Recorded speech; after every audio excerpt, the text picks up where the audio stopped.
Welcome to another Wealth Coffee Chat. Marvellous Monday.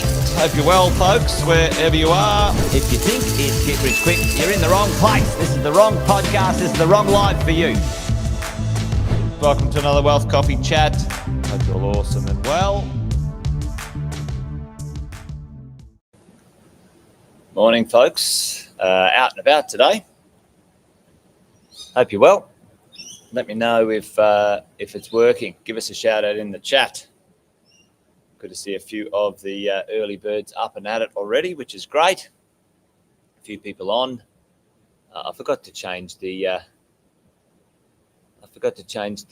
name of today's show, but it's kind of the same. Yesterday was Not All Income is Created Equal, and today we're going to talk the same about assets. Not all assets are created equal, or not all assets are as useful at the same time as you might think. Anyway, that might sound a bit cryptic, but welcome along. Great to have you here, folks. Thanks for joining, as always. We'll get up to the show in just a minute, but we'll do the intros while things are warming up and people are jumping on. Jason Whitton's my name. Most of you know that already, though. There's a few of you who are already here in the chat, so great to see you. Jeff, mate, good morning. How you going, mate? Yeah, it's a little bit wet, isn't it? There's some crazy stuff going on all over the place. Big storms in Queensland in December. There's some big storms down in Victoria. Anyway, there you go. Jason, how are you, mate? Good to see you. Alex is there too. Morning, Brad. Chris has popped along as well. Fantastic to see you guys and girls, ladies and gents, boys and girls, who's ever on this morning. Good morning. Welcome. Welcome, welcome. Fantastic to have you here. Thanks for joining. Oh, Brian's there too. Jared thanks, Jared. Thanks for the shout out, mate. Good to see. And Brian, good to see you here. So thanks for popping along, folks. Today, I thought we'd continue our journey. Now, on Monday, I'm pretty sure it was, we talked about the four quadrants, the four pieces of this puzzle we call investing, certainly property investing, and it can apply to other investing as well. But, you know, we're all a little bit mad about property investing. So that's the main thing for us, right? That's the main objective. And the idea that there's income, there's assets, there's taxes and debts, and there's four pieces of this puzzle you have to put together as an investor over time to make sure we navigate correctly, we navigate well in this world of investing. So let's continue with our journey. Yesterday we talked about income. All income is not created equal. That's the name of yesterday's podcast / Wealth Coffee Chat. However, folks, I forgot to change it this morning, but today it's all assets are not created equal. All assets are not created. What do we mean by that? Well, let's dive into that and have a bit of a look at what I mean by that. Let's talk about assets. Yesterday, income. Today, assets. Get involved in the chat here. What are the four things? Let's talk financially. Let's talk mechanically. Let's talk money, wealth, momentum. What are the four things that an asset has to deliver for you, folks? Has to deliver. All right, give it to me. Now, some are more important than others, depending on when and where. But what are the four things that assets, you invest in an asset, it should deliver these four things. It should provide these four things. And depending on where you are in your journey, depending on your age and the assets you're purchasing and so on, these four things will have different importance, but they're all needed, folks. They're all needed, I believe, to become a successful investor and have some assets that you can live off into the future. All right, we've got one answer, which is growth, but there's four answers in there. Brian's there, and someone in the behind the Facebook veil is saying, yep, growth. Brian, appreciate and value. Yeah, absolutely. Well, let's look at this. Let's look at what are the four pieces. Growth, passive income, tax effective. Boom, Jeff. You're there. You've done well. Let's have a look at it. Number one, income. Okay, the asset needs to produce an income, and this is kind of like in the process of understanding what these assets can do. Right, income, then grow and value. All right, growth. Now they're direct benefits. They're direct reasons why you would purchase an asset. Will it provide an income, and will it provide some growth? Now, there's different things you do with different pieces of that puzzle, but boom, there's two really good things. What are the other two things? Well, Chris is onto it, right? Tax effective. Now, this is the thing, right? This is the thing. Our number one expense for most of us in our lives, our number one expense, if you spend 40 to 50 years playing the game of, money, jobs, business, and wealth, folks, what's your number one expense? What's the number one thing that will be on the ledger as the negative? Okay, there's probably two quite high, but depending on what you buy and how you buy it, but there's very high. The number one thing will be taxes, folks. Taxes, right? Taxes. Then interest. But taxes and interest are two things that are an issue. Now, taxes, you have to learn to minimize and manage taxes. Now, if you can have assets, folks, and we've talked about this, if you can have assets that can help you reduce your tax, if you can have an asset that grows in value and you sell it and you make a gain, or you can refinance and use equity and pay no tax on that, then the tax effective conversation has to be part of this process, right? And investing is not one dimensional. Assets aren't one dimensional, okay? You need income, you need growth, you need them to be tax effective. And last but not least, you need them to be able to be leveraged. Leveraged. What do I mean by leverage? And we're going to talk about that in a minute, okay? Because leveraged is the idea that you can own assets. You can own more assets for less cash in. More assets for less cash in, okay? So let's talk about that, all right? Let's talk about that as we go along. What is the use of income? Why do we want income, folks, as we go along? Well, most of us want our income to have a passive income in the future that's reliable. A passive income of 100K, 200K. Income is important. That income, that's a medium to long-term goal, right? In the short term, you want the income to provide it cover the costs, okay? Now, the cost of owning, let's say, residential real estate or any asset can be a cash drain. You want the income that asset produces to be able to, in one way, shape, or form, cover its own costs or significantly contribute to covering those costs, depending on how you're structured, especially with tax back and stuff like that. So you want a passive income in the future. You want it to cover its own costs. And short term, folks, you want it to add to your ability to service more lending, your serviceability, okay? That's what the income's for. Now, depending on where you are in the journey of investing, well, the income might be all about adding serviceability and covering its own costs. And the passive income that you can live off, that's for later, okay? That's for later. Yep, other people's money indeed, Chris. And you've got that version of the world, other people's money, other people's time, other people's knowledge, other people's connections and relationships. How do you get leverage? I love it. I love it, Chris.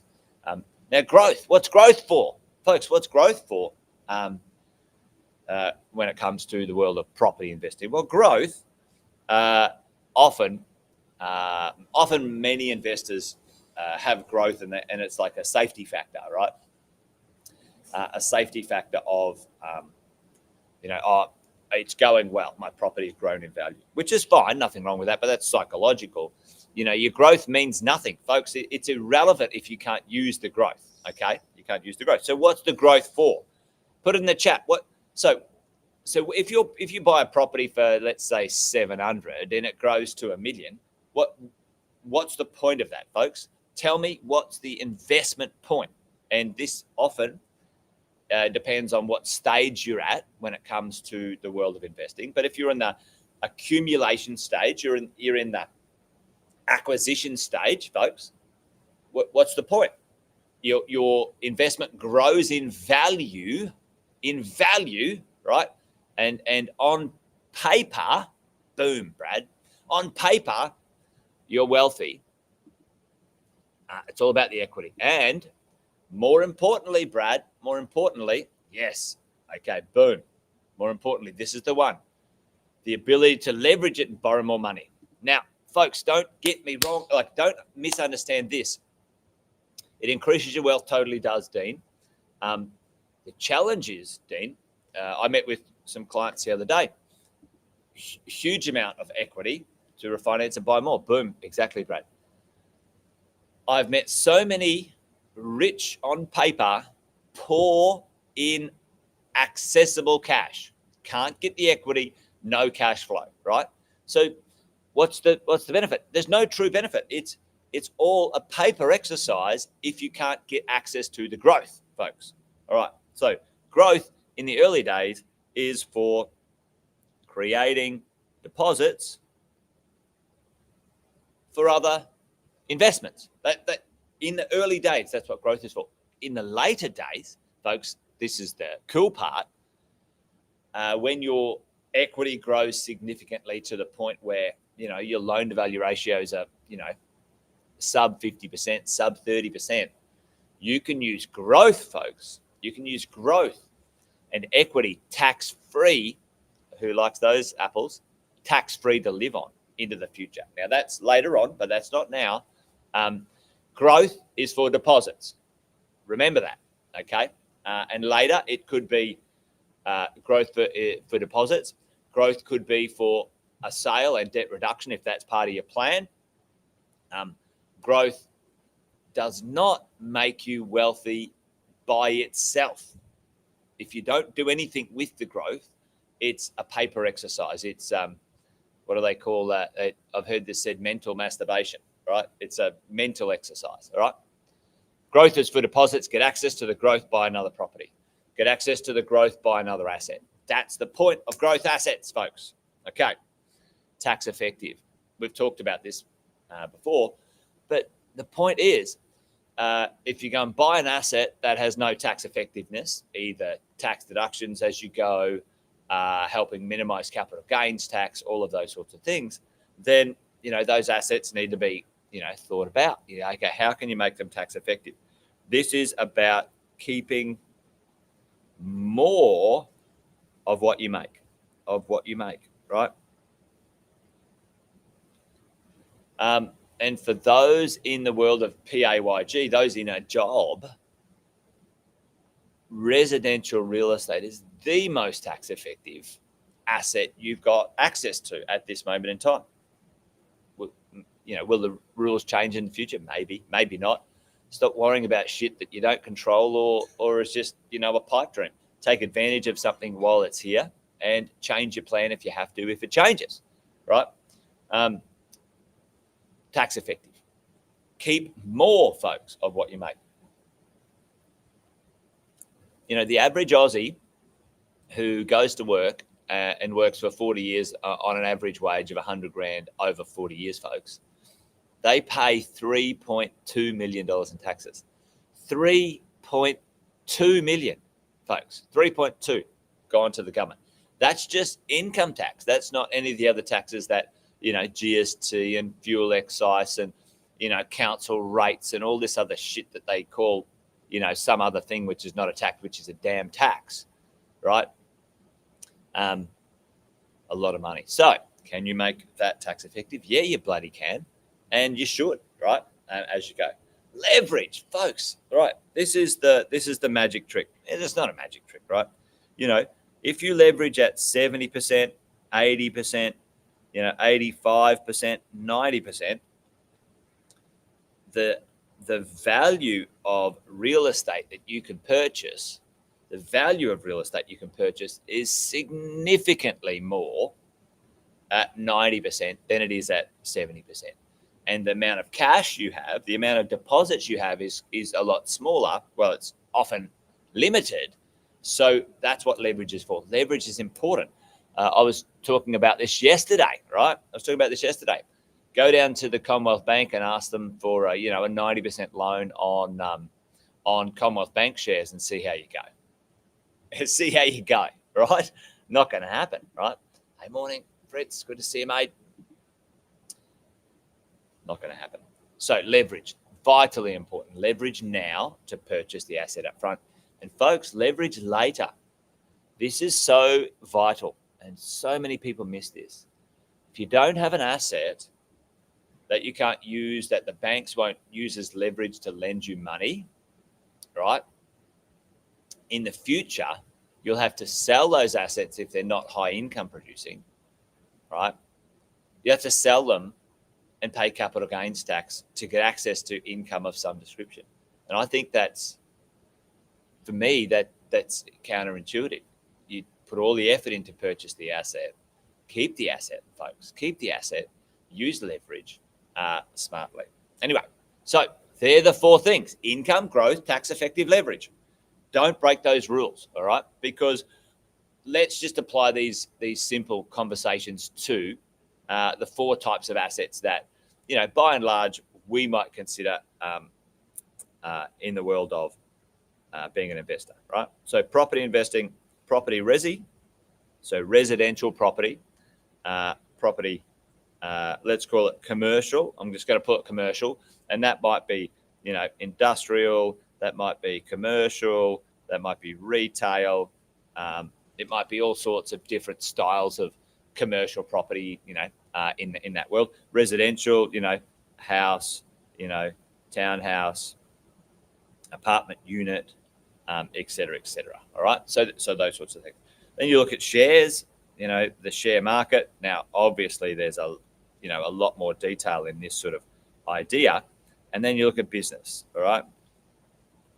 Business is a direct investment in business. These assets, right? So let's have a quick look at this. And if we have a look at all four, you go, all right. Well, if we're looking at all four, number one, does residential property create an income?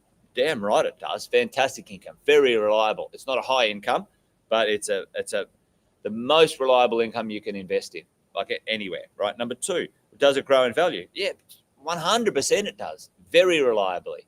Slower than other things. It's not fast, but it's slow and reliable. Can you get tax deductions? Boom. Can you use leverage? Boom, right? For me, for most of us, there's a big tick in every box there, okay? So if you go to commercial property, I'd probably give it a double tick for income, okay? I'd probably give it a half a tick for growth. Growth is different for commercial and industrial properties, and I'd probably put a little cross there, because if you don't know what's going on, if you can't maintain a property, a commercial property, then you've got some issues, okay? And there's vacancy rates and all sorts of stuff. Anyway, can you get tax effectiveness? Yes, you can. Quite good, actually. But here's the big one for me, right? Leverage. Leverage is way different.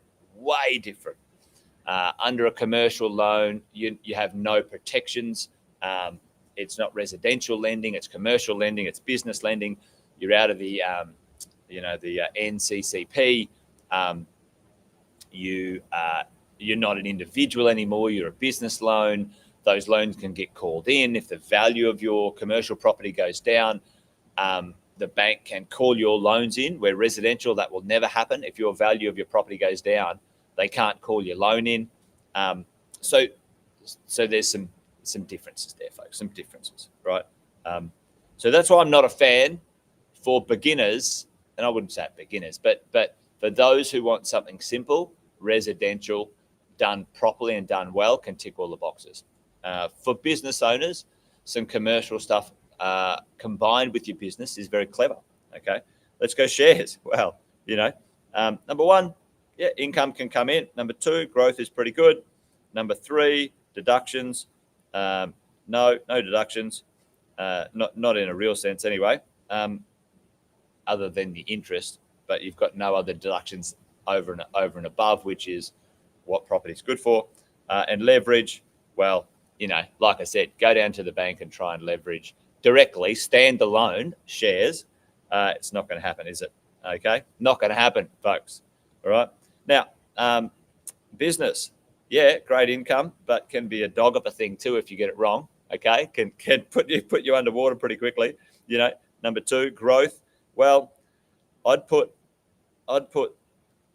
by and large, most businesses don't grow in value, and most business owners don't know how to actually take advantage of business growth, and that's another conversation, not for today. Depreciation, those sorts of things. Well, yeah, I'd give it a kind of a yeah, but nah. And leverage, you kidding me? No, and no. You can't get leverage off most businesses, and if they are giving you an overdraft, folks, just so you know, we've had this chat with a few of you.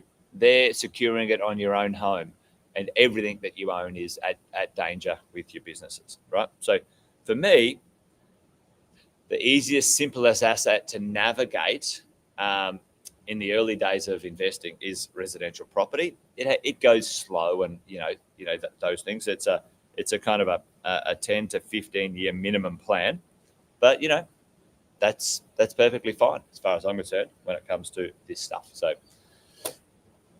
there you go, right? Leverage. It's important to understand those four pieces, team. Is it giving you income? Will it grow in value? Is it tax effective? And can you use leverage to continue to make the asset's value more effective? Okay, the effectiveness of what you've done as you go. All right, folks, that's it today. Wealth Coffee Chat done and dusted. Hopefully that was useful. Tomorrow we're going to dive into the tax bit. Remember, we got income, assets. I'm doing some air karate here. Income, assets, taxes, debts, and we'll continue to do the deep dive and peel back this stuff, folks, as we go. All right. That's it from me, ladies and gents. Wealth Coffee Chat done and dusted. Thanks for joining. Fantastic to have you here. Let us know in the chat if there's anything that you want me to cover. But always great to have you guys on this morning. There's Sonia. Morning, Sonia. Thanks, Brian. All right, folks, that's it from me. Enjoy the rest of your day. Thanks, Dean. Thanks, Brad. Thanks, Chris. Thanks, Jeff. Thanks, Alison. Whoever's there, Jared, Brian, Jace, Alex, whoever's still on. Thanks for joining, folks. Join me tomorrow. If you're hanging around and you want to do it again, let's do it. 8:10. You guys know the drill. All right. Thanks, Alison. See you, mate. All right, folks. Bye-bye.